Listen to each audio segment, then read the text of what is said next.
to The Chop, where we're here to encourage, inspire, and uplift the community.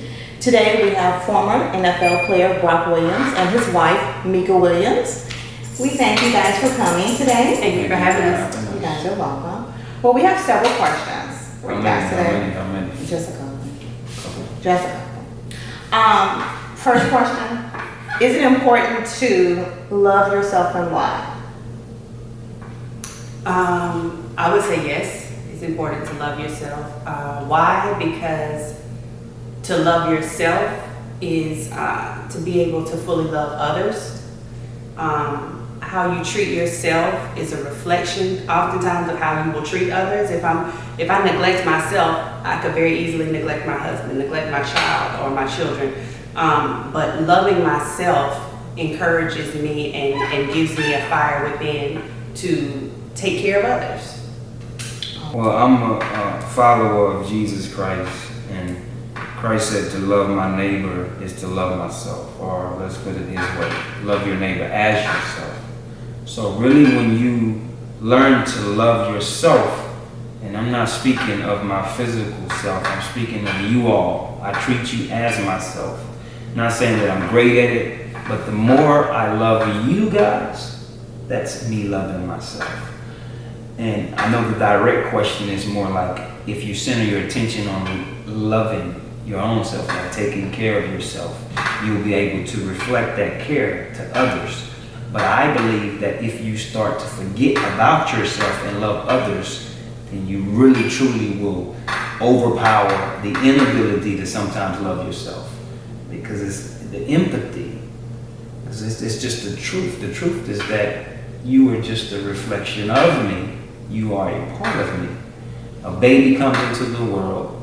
The baby does not make distinctions as humans does or adults does. We make this distinction that this is my wife and this is my cousin. The truth, if you knew the truth, you'd understand that this is not my wife. This is a part of me. And as I love her, the more I have the ability to love her, the more I'm loving myself. Because it makes life way more exciting when you truly see people as a body. And he kind of touched on something that's really, really big today, and that's self-care, self-care, self-care. Everybody wants to take care of themselves. And I think that comes from wanting to, as my husband was speaking, spiritual versus flesh. In the spirit, all these things are true, but we move and operate in the flesh. Mm-hmm. And in doing that, as a woman, I'm just speaking as a woman because I've never walked as a man, but taking care of everybody else can be overwhelming at times, and so we feel the need to be poured into, and that is a spiritual experience. It should be a spiritual experience where you're reading the word and you're being filled up, and hopefully you're a member of a church body and you have prayer service and things like that. But what I spoke to first was just knowing how to take care of myself, which can be those things I just named. Reading the word and having daily time with God, and knowing that my husband is an extension of me, a part of me, but just to be poured into. Is it important to have a purpose in life, and why? I think that you can get caught up in a purpose so much to where you're not flexible. Mm-hmm. So one must understand that there may be different vehicles to get to one location or one direction. For instance, the whole of Christ, or if you're a Christian, or if you follow Christ, the idea of life is love. So basically we're going to one location, but we all have different vehicles to get there. Right. And your purpose may be different than mine. Right. But it's like Christ spoke in Revelation, and he spoke to one of the churches, and he told the church, you do all these things well, but you've forgotten your first love. So the first love is basically understanding that the end game is love.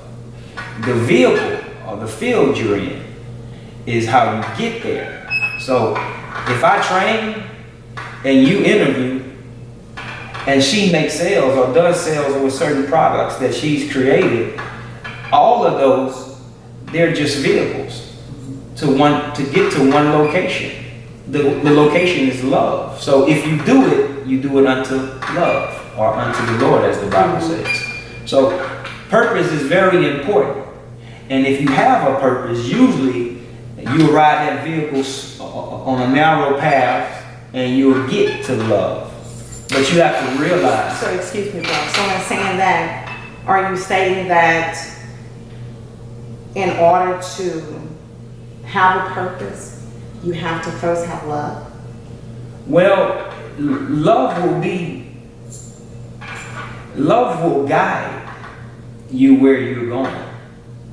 Now, if you have love, it will encourage the purpose. Without love, you probably won't have a purpose. Now, I'm not saying that this vehicle, it will take us like on a journey in terms of a real vehicle, and it takes time to get there. What I'm saying is the ultimate goal in you having a purpose is love. So if you have a passion for cooking, the cooking itself has no love. God made the Sabbath day for man, and not man for the Sabbath day. He made the cooking for man, not the man for cooking. Right. So it's like understanding that a cookie can do a certain thing to your body. If I gave you a cookie, it can do certain things. It will make certain changes. If I create a business, once I create that business, I realize that I can create change. And the change I'm creating, if it's done in love, ultimately the product or the service that we have. What could be a purpose? What is a purpose? When you have that purpose, or when you understand that purpose, the purpose in itself is nothing. It's what the purpose can do. So if my purpose is to pray, I believe that this is my purpose. My purpose is to transform this universe with my own thought, my own imagination, my own prayer, my communion to God. I believe it transforms this community. So, is it the prayer, or is it the transformation that is more important? Both are important, but the most important is the transformation. Christ came for the lost. So it was not so much the cross, it was so much the joy that would come from the cross. From his death came our life. So it's more about, for instance, you got a seed. If you have a seed is very special, but it ain't special till it's buried. A purpose is special, but it ain't special until it's buried. And once a purpose is buried like a seed, life can spring forth from it. And this is the love that I'm speaking of. So ultimately, if I have products and services, if I have a purpose, let the end game be love. So whatever we're doing right now, if it's in love, love will be created out of it. And we'll walk away from this experience with the fruit of love, which is the fruit of the Spirit. Love, joy, peace. To add, I would just say purpose is crucial, in my opinion, to productivity and to success in life and just being fruitful. And my mentor once told me, he gave me an example because I was in banking and I was all over the place. I wanted to travel. I had been a flight attendant. I had a young son, and I just wanted to do all these things, and I couldn't really exceed in banking because I was all over the place.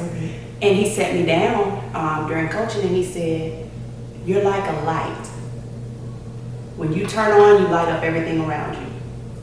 But I need you to be a laser." What is more powerful? A light can light up a room, but when a laser beams in on something, it's focused.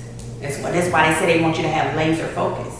And when he said that to me, something just clicked. And from that moment on, my career just elevated. And not that that was my major purpose in life, but it, like my husband was saying, with seeds being planted, it planted a seed in me, and I've used that as a catalyst in everything I do.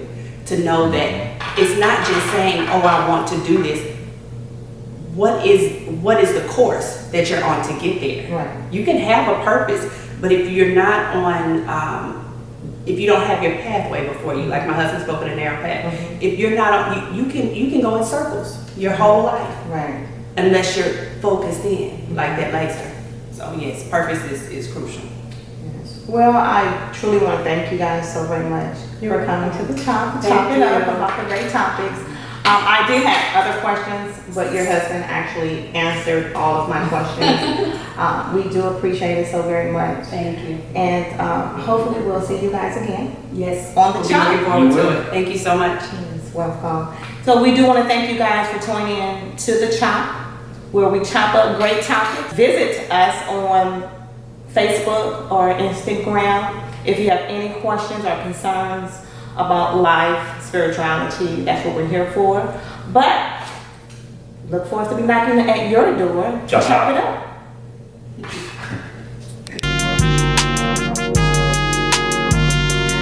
It's a long walk out the driveway, and I see all these roses growing. You thought we was broken, but when we grew up on hoping, we know better. That underground got a strong effect. Don't hold your neck, speak your peace and speakers.